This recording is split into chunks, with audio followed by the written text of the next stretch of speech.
So you spent all your money on Pokemon and tomorrow is Mother's Day. So here are 2 easy DIY Mother's Day gifts you can make from your Pokemon bulk. Okay, so first for the roses, I laid down one of the posters that I wasn't using. I then started by cutting off the borders, and then for the center of the rose, I rolled up one of the energies. So for the first row, we're gonna make 4 small petals. So I'm gonna cut an energy into quarters. I'm gonna be cutting like a teardrop petal shape, and then from there, I'll pinch the ends together and then curl that outside petal facing outwards. I then am gonna hot glue those petals to the middle stem. I will then move on to the second size of petals. For this size, we will just cut the energy in half and then cut those same teardrop petal shapes. We are then pinching again in the middle and then folding the outside out, and then we just keep adding these on around the flower until you really get that full flower shape. I will then add the third and final size. So once you cut off the border, you will then cut it into that teardrop petal shape and then do the same thing, pinch the middle and the outside.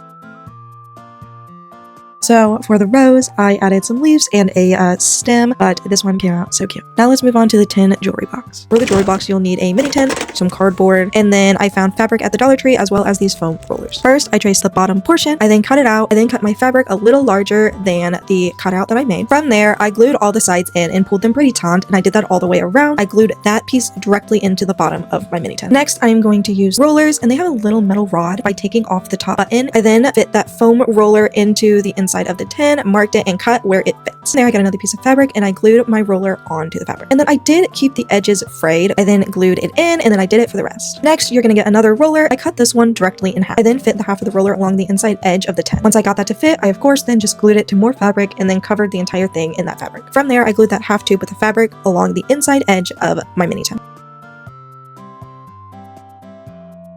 And here is that tin jewelry box. It came out so cute. You can put earrings, necklaces, whatever in here. And this is perfect. So maybe you won't make these for Mother's Day, but they are really cute crafts if you ever want to use any of that Pokemon stuff you got lying around.